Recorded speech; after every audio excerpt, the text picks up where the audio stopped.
Welcome back to the Marvel Movie Minute, a daily podcast in which we assemble to explore the films of the Marvel Cinematic Universe, 1 minute at a time. In this, our 6th season, we are looking at the Avengers. I'm Andy Nelson from the Next Reel Film Podcast. And I'm Pete Wright, and this week, I'm the deleted scene. Today we're talking about minute 36, which begins with Steve paying off on his debt and ends with Natasha telling Bruce all about their toys. Joining us on the show today and all week, it's Jay Shepard, the MCU location scout himself. Hello, Jay. Hey, guys. Welcome. Welcome back to me. Welcome back for you. You're welcome. We welcome you. I'm so used to being the host. I apologize. We are thrilled to have you. It's going to be a fun week of some good locations to discuss. And to that end, I just wanted to ask first if there was a particular reason that I'm guessing I can figure out why you picked certain locations that are later this week. But is there a particular reason you also wanted to discuss this particular minute? You know, they all flow together, I think. And, you know, this has just got some neat moments. I mean, I really enjoy this whole film. I think there's a lot of aspects of this that work really well. And, you know, just like the stuff we're starting off here with Steve paying Fury the money, you know, it's just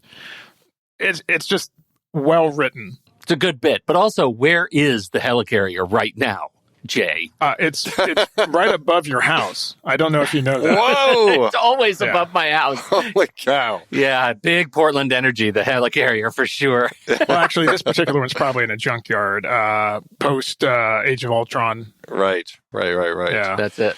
Yeah, and I would think after the snap that a lot of these helicarriers just kind of fell into ruin anyway. Fell out of the sky. They fell down. Yeah, okay, now that's an interesting scenario. Imagine this group of people flying the helicarrier and half of them disappear. Could they land it? Is there enough people? There are a lot of people on here. The only guy left is like the Galaga guy, right? Exactly. Like, that's it. Yeah. It's like, I don't know what to do. Well, that's one thing Hydra did right with the Valkyrie. They had all those little drop ships that they could take off with in the back of it. Oh, man. Well, anyway, this is a fun minute for sure. We are in the bridge of the helicarrier. And yes, as you already alluded to, we're starting off with the paying of this bet. This is jumping back to minute 23 when Fury says to Steve at the boxing ring, Steve says, at this point, I doubt anything would surprise me. And Fury says, $10 says you're wrong. And here we are.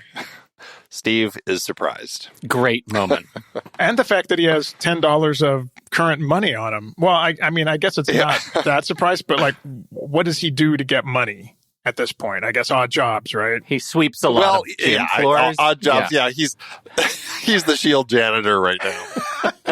He cleans up the gym after. He just never gets tired, right? Yeah. Right. I did some research. So $10 in 1945 money.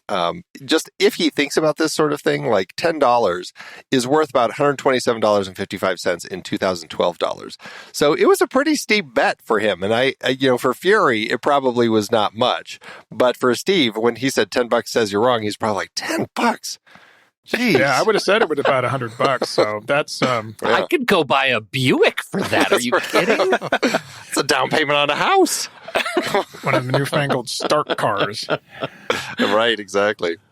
Something else that I thought was funny about Steve is he pulls out his money from his pocket. It's just a wad of folded bills, no wallet, and the 10 is the outermost bill. Now, I mean, normally, like if you're doing that, I don't know. I always think of gangster movies when they just have a wad of money, usually in a roll in their pocket, but it's like the bigger bills on the outside. So is like 10 the biggest bill that he's walking around with? Yeah, that's all he's got. Yeah, it's ones and fives, but then 110. Is 110. Yeah. But he's this is sweet. like how Granddad used to carry it, right? It was just cash, but there was a money clip. He had the money clip. I mean, are you guys money clip guys? I have too many things. I'm a wallet guy. I'm actually a Captain America wallet guy. I've got a Captain America wallet. Outstanding. On brand, always. Honestly, yeah. It's a leather wallet that I got on sale at like Macy's or something like that.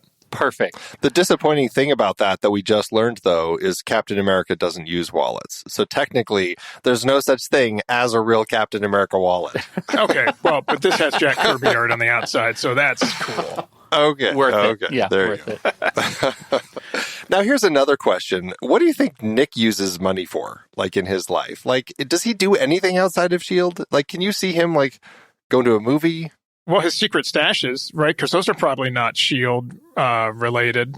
True. So he's got his own little secret. Right. He's got that container that he burns his eyepiece in after Captain America, the Winter Soldier. Mm-hmm. Right. And he probably had to pay for the funeral expenses for his gravestone, right? You don't think that was a FEMA comp? I think probably somebody paid for that. I was going to say, that's a terrible thing to have to take into account if you're going to fake your own death, is the fact that, well, somehow I have to actually pay for that too. Right. That's really sad. It's terrible.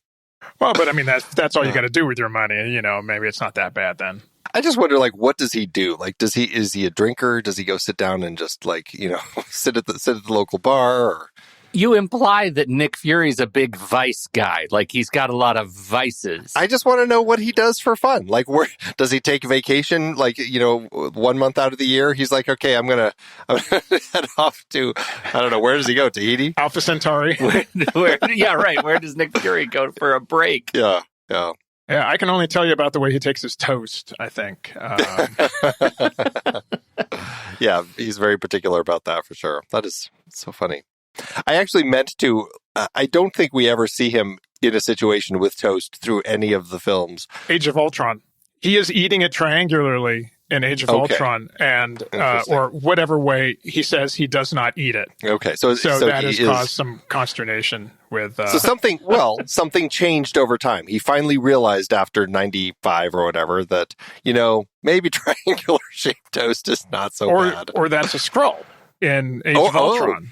So it's at Barton's cabin or Barton's house. When you see him eating there. Yeah. Nuts. Skrulls. Now we have to think of Skrull. I know. How many of them are in this film? That's like the least of your worries if you've watched Quantum Mania. Yeah. Oh. Right. Oh. Jeez. Let's not. We've got a while before we have to dig into that one. Yeah, right. Thank goodness. Flashlight head. Flashlight head. All right. Yeah. Can we talk about Fury meeting the team or Banner and his eye contact problems? There is this meeting between Fury and Banner. This is the first time they've met, although Fury knows who he is. Presumably Banner doesn't know who Nick Fury is. But this is the first time meeting. And it is interesting because of the way that, he comments, like, thanks for asking nicely. It also makes me wonder if Ross ever just asked nicely, would Bruce have said, well, okay. I feel there's like a little bit of sarcasm in Bruce this entire time anyway. Just, given the fact that, they sent Natasha to get him and all that. And again, the writing. Like, there's this kind of constant sarcasm under a lot of the elements of the dialogue, I think. Yeah, for sure. It does. I mean, he does jump right into work right away. I mean, really, both of them do. Banner kind of makes it clear that I'm not really looking forward to being here. And so Fury's like, well, you can leave once we get the Tesseract. And so, like, that whole thing is they jump into it pretty quickly. And, I guess they don't need niceties. It's just like, yeah, let's just figure this stuff out. It's interesting the way that conversation goes. And they both seem okay with it. And I do wonder if it wasn't for everything else going on over the course of the film, if they got the Tesseract and they got to this point, if Fury would have just said, okay, well, see you later, Mm-hmm. Yeah. What I think is so interesting about this is that, well, there are a couple of things. The first is, Banner, for all of his social anxieties or his issues with being in the air and being with it and not being able to maintain eye contact and just being a generally shy guy. Also, as suspect as he is of every motivation coming from government, military, seems pretty easily swayed by, as soon as we have what we need, you're in the wind, man. Don't worry about it. Like, it seems like he's able to move on pretty quickly, which I always watch a little bit side-eyed. Like, I just am not sure that's a believable character thing. I know we have to move on. But right after this, we have this conversation about that leads us further toward S.H.I.E.L.D. becoming an authoritarian state. And nobody really thinks at all about the fact that S.H.I.E.L.D. is not just can they, are they monitoring everything with an antenna and a camera and a microphone, but they clearly have some facility at doing it. This isn't a new thing. They're able to do it. They've been able to do it, is the implication. And I think it's fascinating. It's like a blink and you missed it. Oh my gosh. They're moving very, very close, or clearly toward this sort of authoritarian state. Yeah. And I think that's the part that really always stands out to me at this point. And I love Coulson's character. I did an entire podcast on every episode of Agents of S.H.I.E.L.D. So, we followed that very closely. It's an interesting commentary, not knowing, where they were going ahead with this, because I can't imagine that Whedon knew when he was writing this that, they were going to be doing something with like the Winter Soldier, right? And the way that S.H.I.E.L.D. or Hydra is within S.H.I.E.L.D. and all that kind of stuff.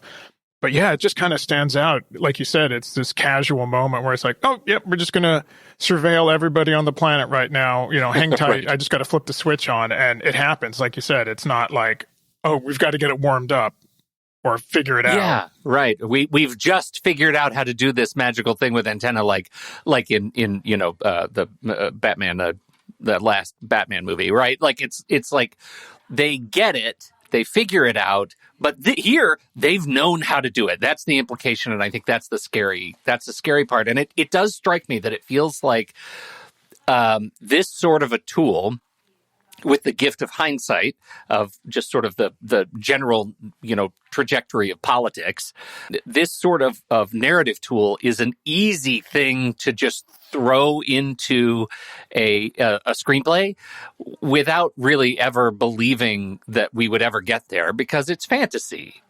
Right? It's just an easy shortcut to say this is a way that we can move from point A to point B quickly without having to get mired in investigation. Well, but to your point, they do something very similar in The Dark Knight, which was 4 years before this. And so clearly it's something that, people had been, recollections. It was something that people had been concerned about with the advent of, traffic cameras and everything else. And so it's fantasy, but it's like, I guess in a way it's sci-fi that it's like, yeah, this is kind of the future of where we're going to be with our science and technology. And it's a common trope of anything that you want to make the government untrustworthy or potentially untrustworthy with. I mean, it goes all the way back to like 3 Days of the Condor, though, of course, it wasn't like this high-tech digital stuff. But, I think you had Enemy of the State and like 2009 with Will Smith as well. All the same sort of things. The conversation with Hackman. Lex Luthor. Gene Hackman, Yeah. Or Lex Luthor, sure. Both of them work. Yeah. Yep. But that's exactly, I mean, that's exactly the point, that it feels like we're going to go down this road and, maybe we're putting these tropes into our projects because, specifically because if we shine a light on what's possible in fiction, maybe we'll be more wary of what happens in real life, And that's what sci-fi does. Exactly. And this is definitely sci-fi. I had this conversation with several friends about superhero films. Are they science fiction? And for the most part, I'd say yes. And especially when you deal with like Captain America, the Hulk, Iron Man, right? Those guys are like straight out of science fiction stories. Yeah, it's a real blend of sci-fi fantasy, I think, that we have here. Yeah, absolutely. But the other side of that point is sometimes we put it in as a shortcut without thinking about the consequences. And when you look at The Dark Knight, like that, they made a real key point that says we're doing this once and it's wrong. We recognize what we're doing is wrong.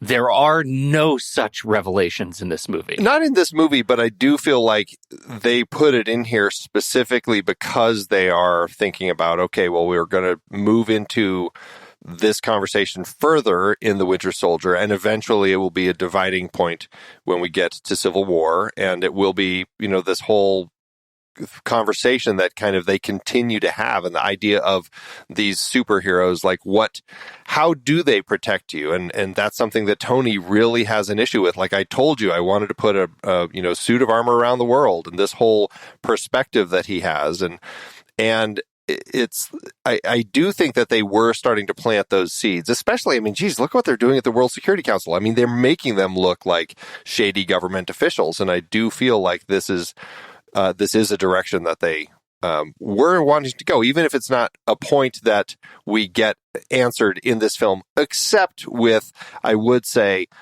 when Steve walks down to the area where Coulson is talking, there's a look on his face like, huh, okay, interesting. He does, you're right. Like, he does. I think we get our reaction coming through Steve. I don't think Bruce is paying attention because I think he's so focused on gamma and spectrometers and everything else.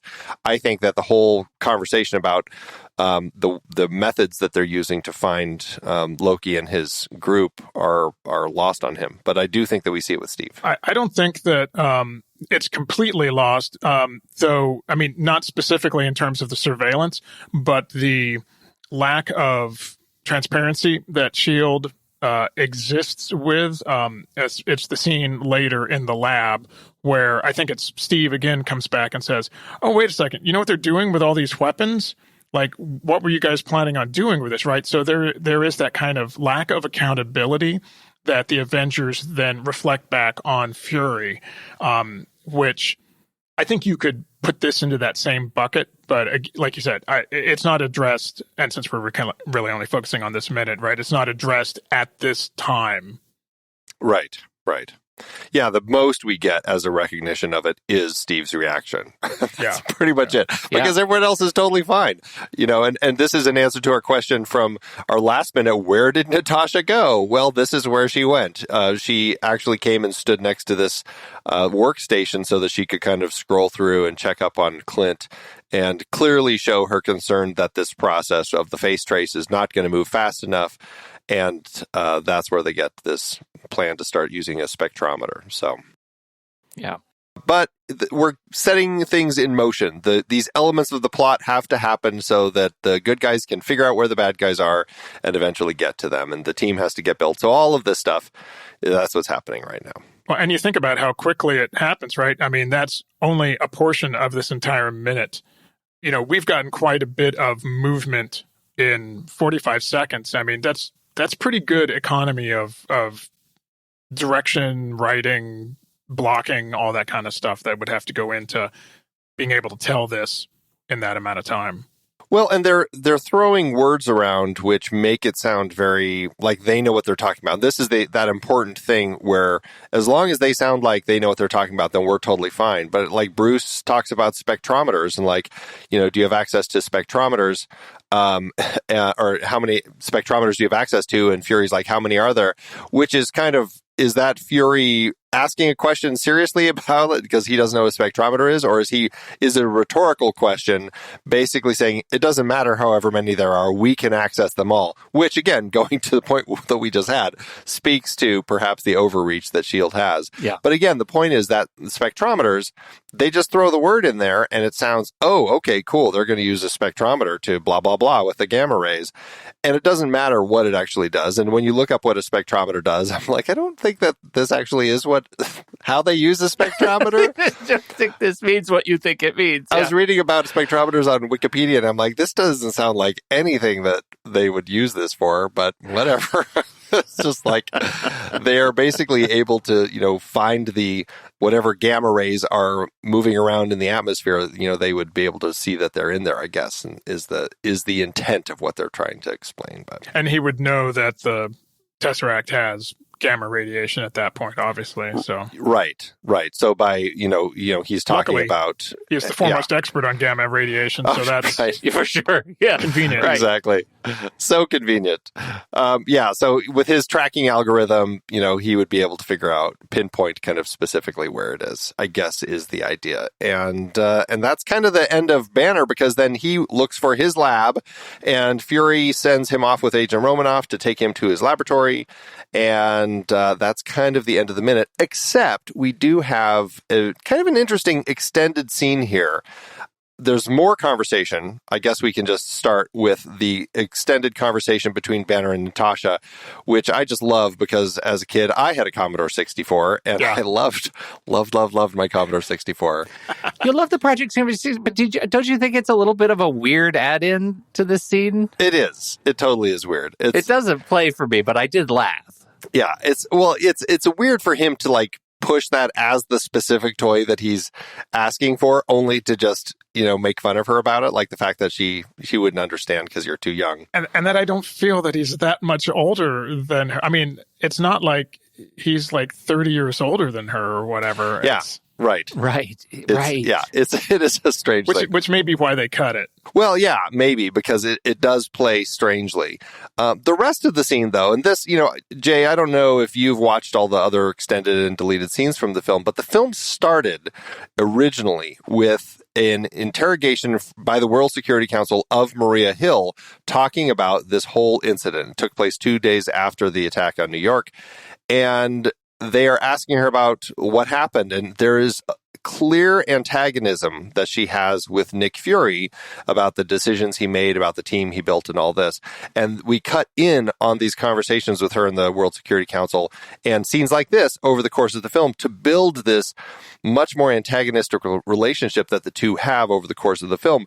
But then her character arc over the course of the film is that by the time we get to the end of the story, she has kind of come around to see Nick's point of view, and at the end she tells the World Security Council maybe what he did was right or something like that. Yeah. So this is that point where there is that antagonism here, and we're getting this moment between them. Yeah, I definitely feel that additional tension, which is, not something that survives in sort of the stories that we have with Maria or with Fury at this point. So it's an interesting artifact and archaeological piece, to include on the box sets or whatever, with these deleted scenes. It's like, there's obviously and I know there's a lot of other stuff that was trimmed from this film, and number of other films from around this time in the MCU, just as they kind of find their tone and their pacing and decide really what stories they do want to tell,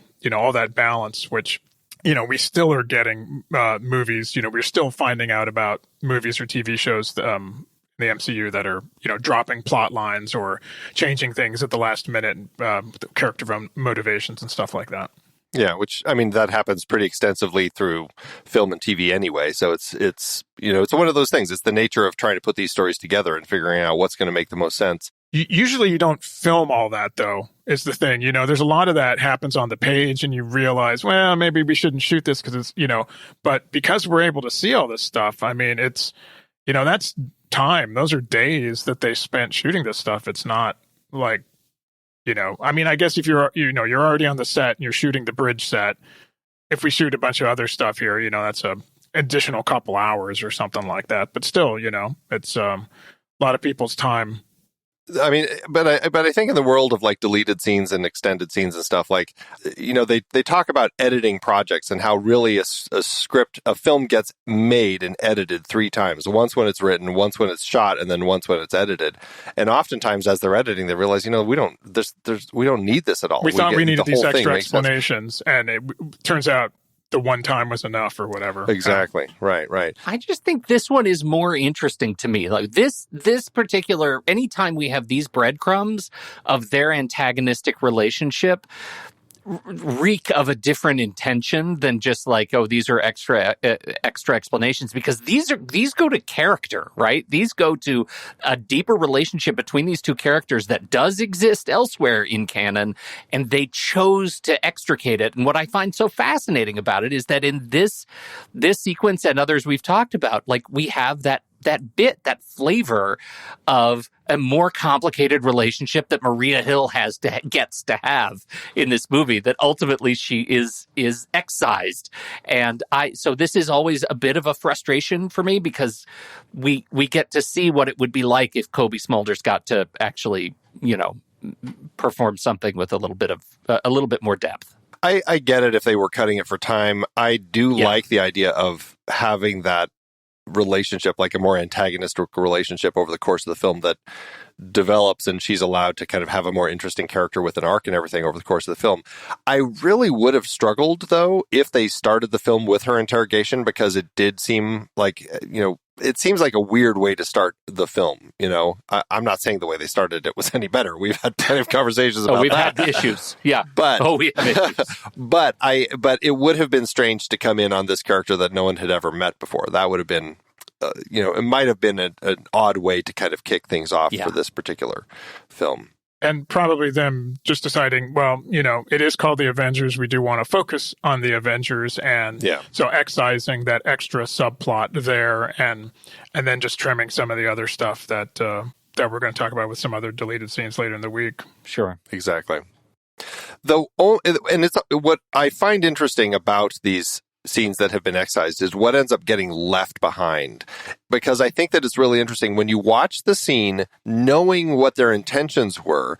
There's a shot when Steve walks down kind of that runway toward the front of the ship before he kind of circles back.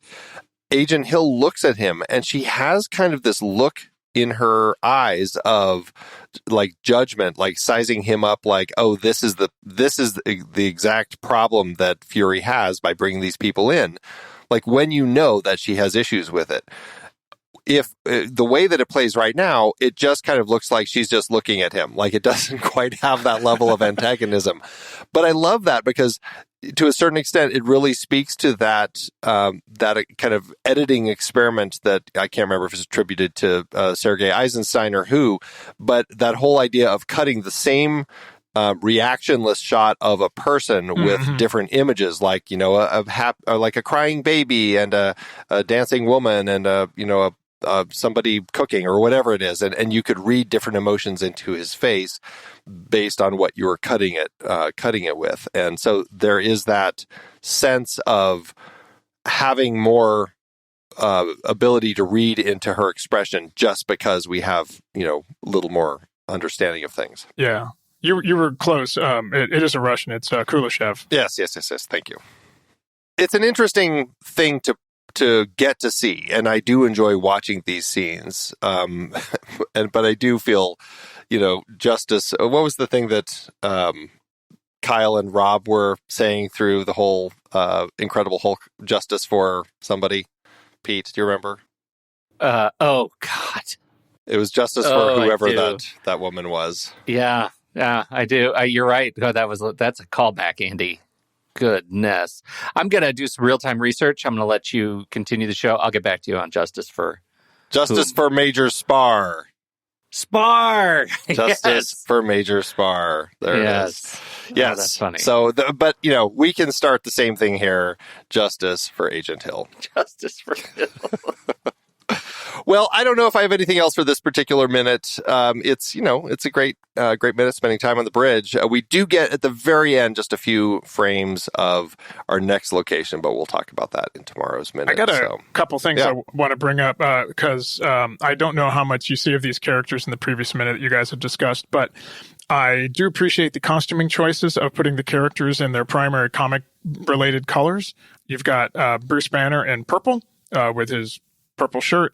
Black Widow's wearing the black leather jacket with the red tank top or whatever. And then Steve, I think, is just mostly in blue. But he may have a little bit of red and white on him as well. In this particular location, he's wearing a brown bomber jacket and like a plaid shirt and gray pants. So he's the least. He is the worst. He is the worst at remembering. He can't be trusted. It's been 70 years. It's been a long time. He's just excited to be able to wear something that wasn't 70 years old. He's got some new button downs. He likes synthetics, maybe I guess. Jeans. Yeah. Maybe it was a wallet that he had that had the colors and he lost it. That might be it. That might be it. And we do, we'll talk about him some more, but we do see Sitwell in here. This is our introductory location to Sitwell in this particular film. So, all right. Well, let's wrap things up for today's minute. We'll be back tomorrow to talk about minute 37 with Jay. But Jay, tell everybody about where they can track you down and what you're up to. Well, MCU Location Scout is probably the best place. That's where I post information and articles and photos about all the Marvel Cinematic Universe filming locations. You can also hear me on a number of podcasts at the retrozap.com network. Includes Superhero Suite and Scarlet Velocity, a Flash podcast, which is finishing up our 9th and final season as that show finishes up, surprisingly just before the big DC movie comes out. And we've also got an Agents of S.H.I.E.L.D. podcast there that we completed back in, 2020 when that show wrapped up as well. Awesome. Well, we certainly appreciate you joining us here today to talk about this minute. It will be fun to continue talking about this the rest of the week. So thank you so much for joining us today. And we'll be back. Pete, thanks as always. And I would like to confirm it was 5 stars for Spar. 5 stars for Spar. For Spar. Indeed. Yeah, that's all. Until next time, true believers.